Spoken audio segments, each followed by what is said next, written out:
Hey there, mamas. This is Lee with Creative Two-Time Mom, and today I just want to share with you our journey into becoming foster parents.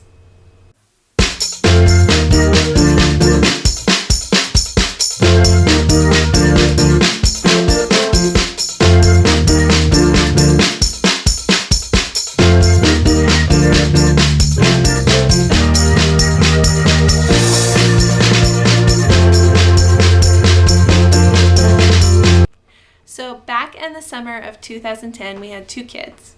Noah was almost 5 and Lydia was 2.5. And my husband and I knew that we wanted to be parents again. We knew that we wanted to have another child, but we had just basically been waiting for the time to be right. We knew we weren't done with 2, but yet I wanted a little bit of a bigger age gap before the next child. So we hadn't even started trying. We were talking about it and maybe thinking about trying soon, but we weren't trying to have a third kid yet. And through a process of volunteering at our local gym, I was introduced to a friend of mine who was doing FostAdopt. And I pulled her aside one day and I said, I have so many questions for you.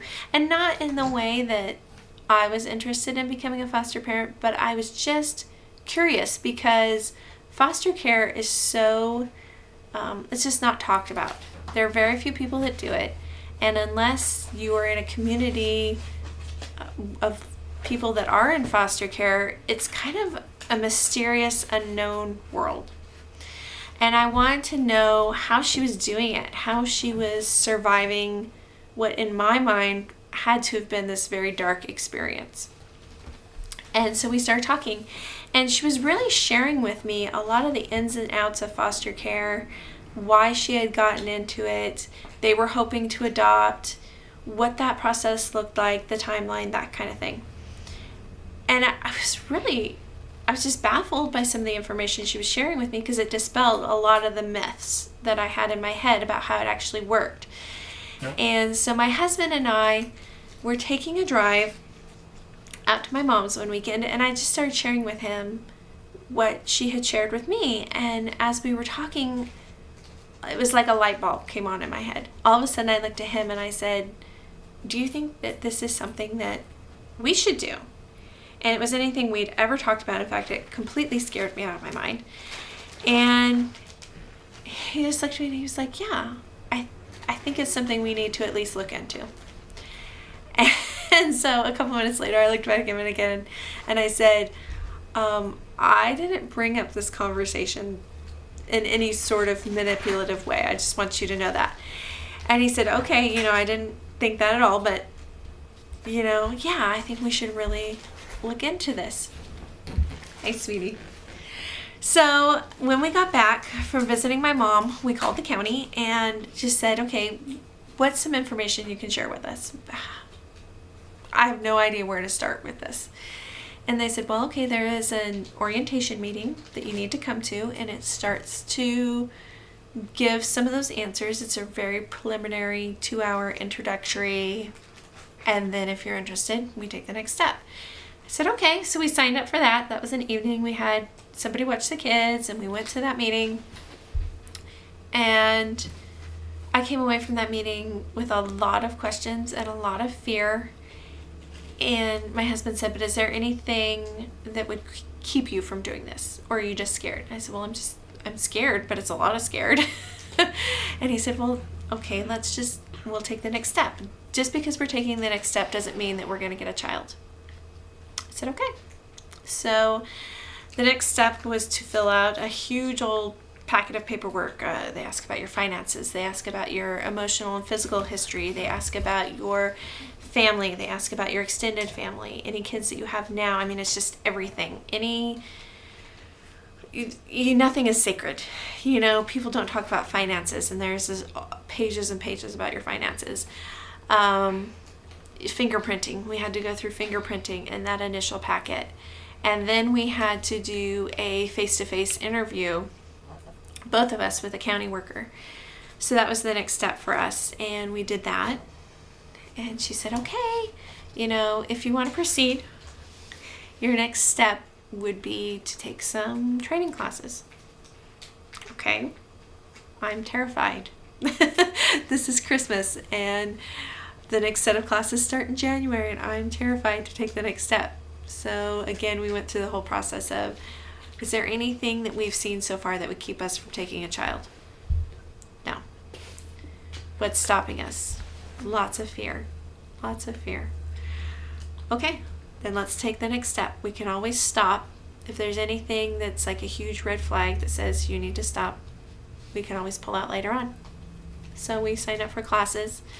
His work schedule prohibited him from taking the first set of classes, so I took the first set on my own.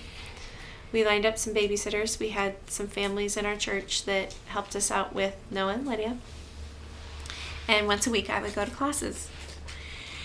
And so 9 weeks of that, I was hooked. The first 9 weeks is all your initial general foster care issues, the laws, what you're allowed to do, what you're allowed to consent to when you take them to a doctor, what visitation looks like with the parents, what finances look like as far as, the checks that you receive and how that goes to taking care of the child, what the legal steps look like, when social workers are throwing legal terms at you, this is what they look like.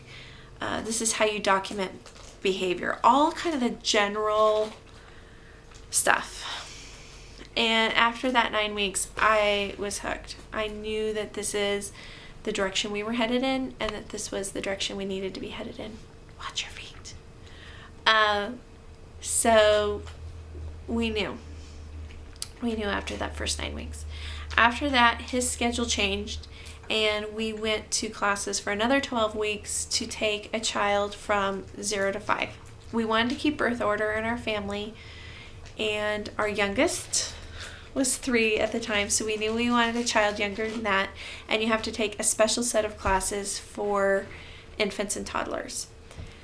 That was really scary, because that's when you get into the technical, what is fetal alcohol syndrome?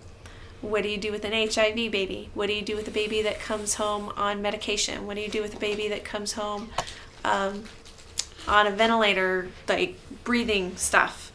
How do you document all their medications? All the stuff this was more of the stuff that could go physically wrong.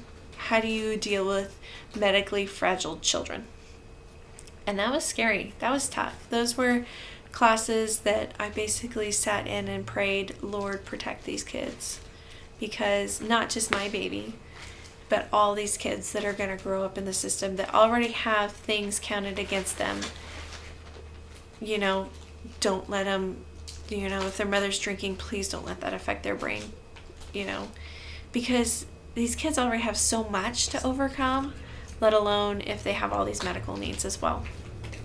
So we finished those classes in May of 2011, and then we just waited, and the waiting is hard. We just waited for a phone call. We got a phone call that summer for 2, and you can turn down placements.